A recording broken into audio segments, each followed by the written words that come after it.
Well, hello, and welcome to another edition of Ambient Talkie, a show where we dive into some weird and wacky equipment and call it whatever you want music.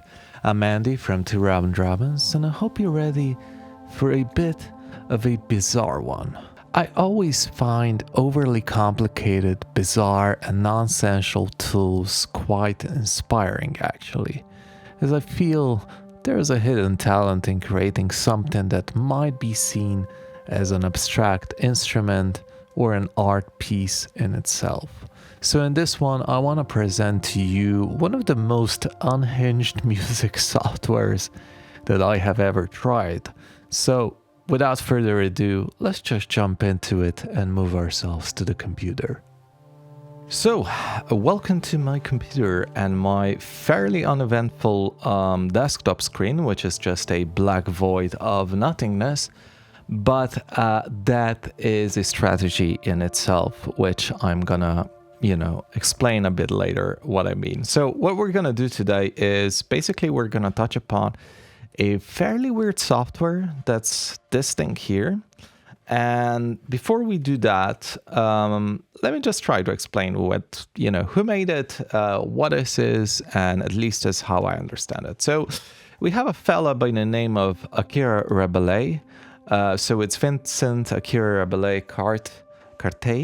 I assume I might be pronouncing that wrong, but he is an American composer, a poet, an artist, and at times even a software programmer. This is why we have this lovely software here. And basically, his music is really nice. It's very delicate. It's very fragile at times. It's very minimal. And one of his most well-known releases is this thing, which I'm not even going to try to pronounce because it will be a tongue twister its own and I won't do it justice. But it's like a little mixture of old Icelandic laments, a cappella style singing with processing that was done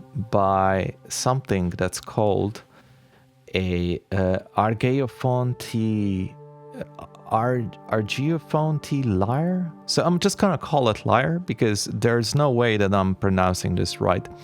And this is a free software that you can use. So if you go to his website, which is great in its own right, because it's just like, it looks like a rabbit hole of just cryptic mystery and lovely weird stuff that you can just get lost. It looks like an ARG of sorts, even though I'm pretty sure this is more or less just a great way of conceptualization and work that an artist such as Akira does. So if you want that, if you can listen to the music here, or you can go and download the software, and this is this. So you just click here and it will just download it. So it's pretty easy.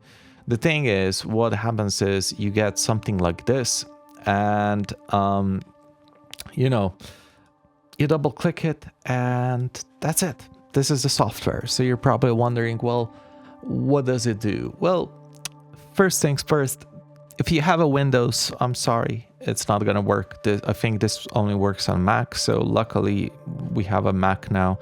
We have a fairly small screen in the center of the desktop with generated text that's fairly poetic in different languages, kind of welcoming us into this world of weirdness.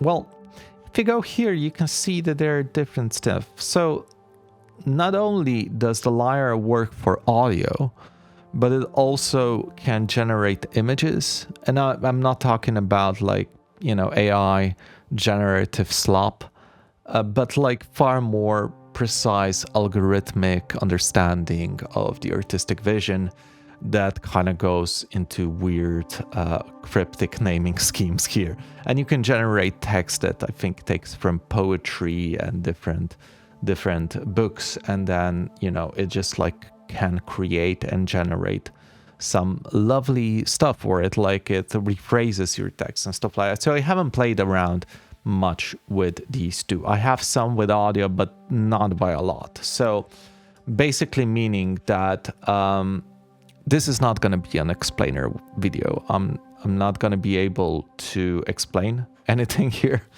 because I have no idea what's going on. It's fairly weird. So, like, for example, let me just show you what I mean. If I press on sinuses, you're greeted with a fairly confused UI. So you have some lovely text from 1709 and from 1756. But the thing is, if you want to decipher what these things, these levers and like little buttons do, you need to read the middle text. So as you can see, if I move this, the pitch button here moves. So I'm guessing, you know, by that sense that I'm moving the pitch of the wave that this thing is going to generate. And of course, I can move the, you know, you can change the waveform. I'm just going to use it as a sine oscillation. I'm going to use it with this much % amplitude, and I'm going to use it so the output is going to be like 20 seconds or something like that. And if you click a guitar, you are prompted to basically save it somewhere. So I'm going to create a new folder. I'm going to call it Akira's lovely and cool playground of loveliness with added stuff. So yeah. So we're gonna throw it there, and the naming convention is brilliant because, like, obviously you can name this whatever you want, but Akira gives you a great naming convention, which is gonna be just random, at times slightly poetic word phrases. This, of course, being in Greek Cyrillic, so I have no idea what this means. So I'm just gonna agitare the hell out of it, which renders it. And this is, again, this is something that this program does. It will not let you listen to what you're doing, so you cannot really tweak it by listening to it. You basically go in a bit deaf, and then you might see what might happen. So if we press it, we can hear that this is just a normal sine wave that we put. And of course, this is nothing, you know, spectacular. This is something that's been done, you know, that every other DAW has. But there's a unique way of understanding different things here, I think, and that is that just by randomizing and trying out different things, you are basically creating something that might be interesting in a sense. So let's say now we have these special things. So let's just go with D3, for example. So maybe this is going to be a bit better. So let's just see.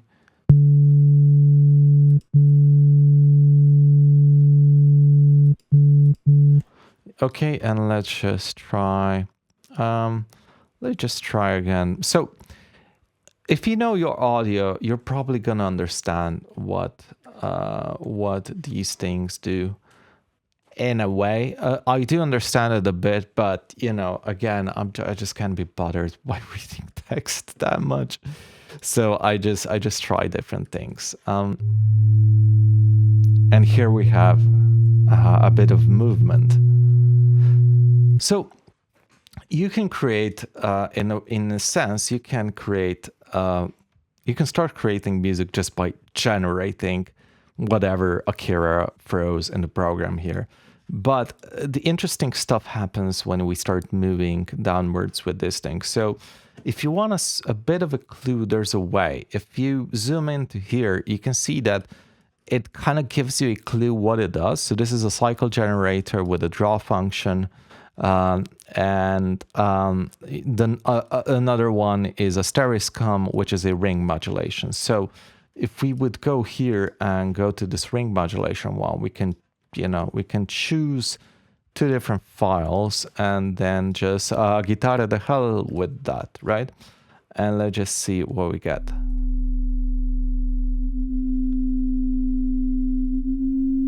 So again, this is ring modulation. You can do, because the only thing that you can change here is changing the this multiplication of the rings or whatever. And let's just see, because I have no idea what's gonna happen.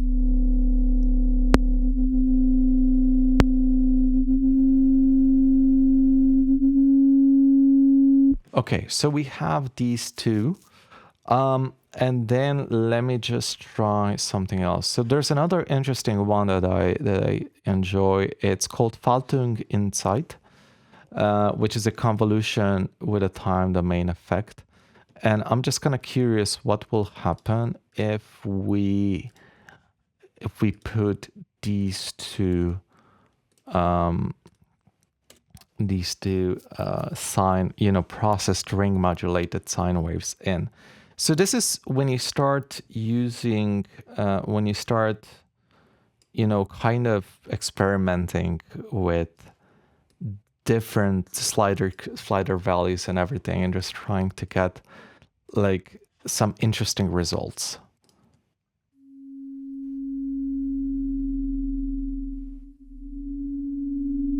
I like that. Okay. This part might have been fairly boring, but it's just it's a way of me just trying to explain. It's a way of me just trying to explain how this, functions in a way.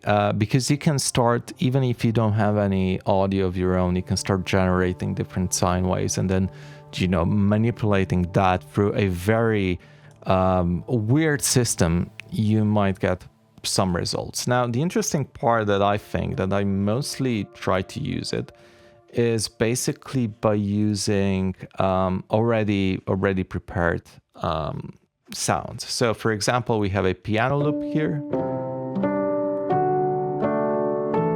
and we have a vocal here.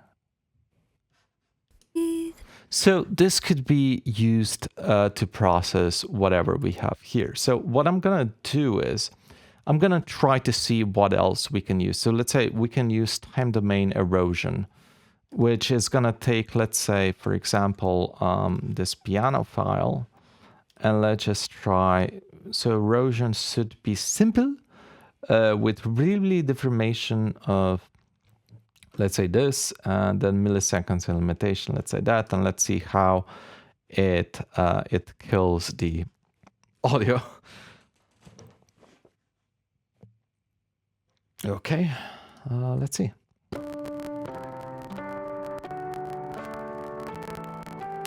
Well, yeah, it's a lo-fi effect of sorts. Let me just throw this in. It's a lo-fi effect of sorts. Let me just try to really subtle it up a bit. Oh, do we need? Oh yeah, it doesn't find it because I moved it here. So let's say a guitar, and let's see if this will be any more, if this will be any better. No, this is still that's a bit too much. Okay, so time domain erosion is a bit hardcore. Maybe I'm not using it right. Okay, let's try with negative. I'm just trying out. I'm literally just experimenting with whatever is gonna happen. So let's see.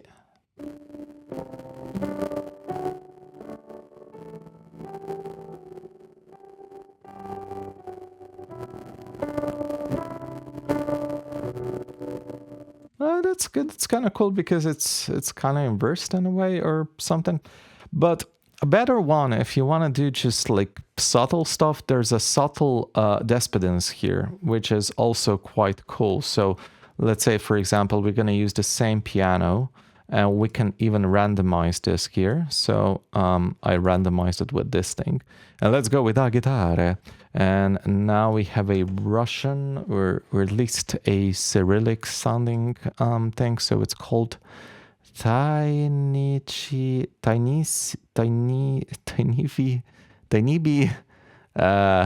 Oh, damn it. Okay, my girlfriend should know this. I'm very sorry for any Russian, Ukraine, Belarusian that might be watching this. So you hear that. Okay, this is far more into my domain when it comes to this thing. Okay, but I'm gonna create a new one because I think I have an idea. Another Cyrillic one. Priamo vmeste or something like that.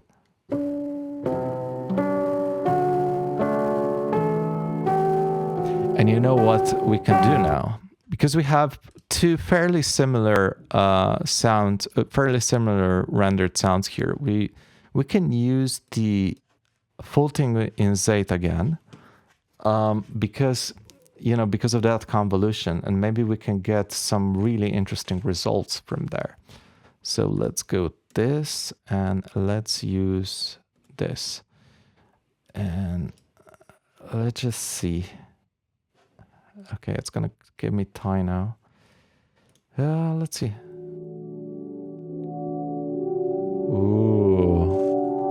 Ooh, I like that.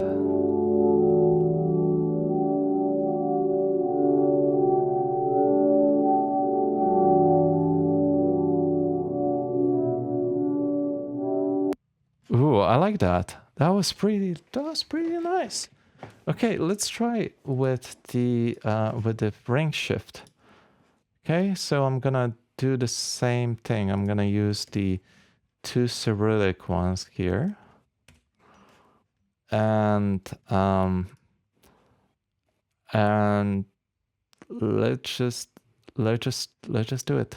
So this is gonna be a ring shifted one.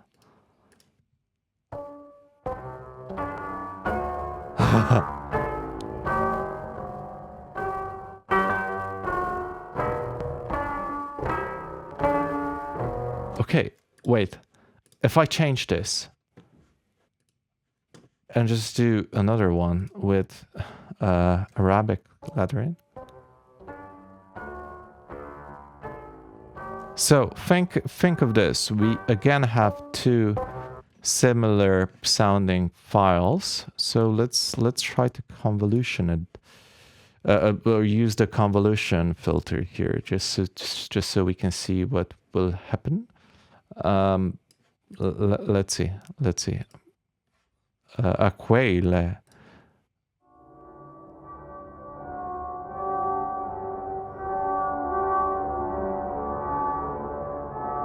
Oh, nice.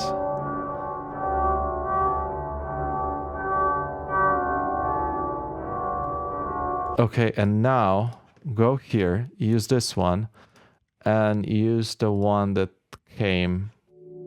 You can use this one. Okay. So let's just see. Let's just make it a bit louder. Percent gain increased. Okay, gain increased by 50-fold. He keeps me rustically at home. Now imagine how this is gonna sound with such a lovely title. No. This sometimes it just happens this way, that it doesn't render it correctly.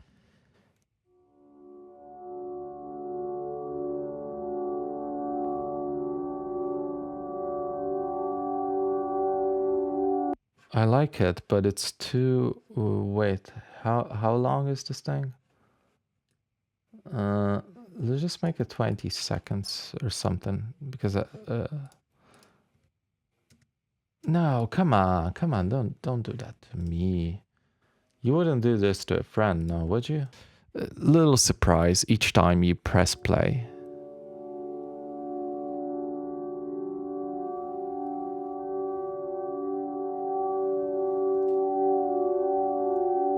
And it, I might sound like a pretentious prick, but to me it does sound unique in a way that, you know, me messing around in Logic or messing around will not come up with this. That's the main difference here. I would not come up with this on my own. I would do some boring boring normal shit. But this is something else. You start thinking a bit differently, especially when you start to notice what some of these stuff do. Like, let's say, for example, we can go to time domain mutations. Let's say time domain mutation. Let's say what that does. It's time domain mutation. Okay. Let's just use the last thing that we had here. So this is gonna do a complex second, whatever that means, and then let's just so this is time domain mutation, which is allelomorph complex second phenotype ordinal set. So this is something that's probably just, makes sense to Akira and not to me, obviously, because I can't even treat it. But yeah, let's see. It's rendering. It's taking a bit longer, so it's shaping it. So let's see, what does this thing do? Time domain. Genetic algorithmic recombination. So it's recombining stuff, and it's making it a bit longer, I suppose. And this might be really cool. It might sound beautiful. It might also suck. So, false alarm, people. The time domain did not work. It stated that it's not good. So what I can do is we can go and see the lobster. Okay. This is maybe going to be a bit better. And this is one of those that processes it live. So you can press play.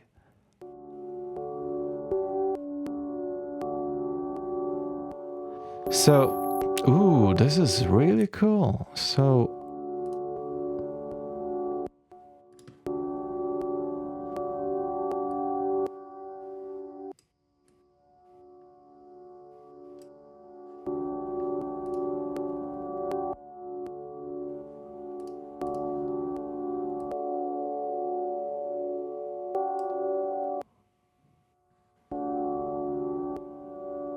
ooh, nice.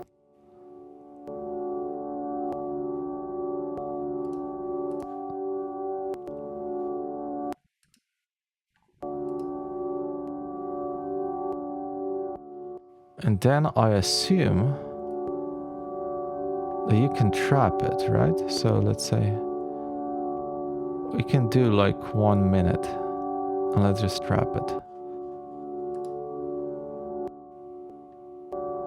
Did it? No, of course it didn't. So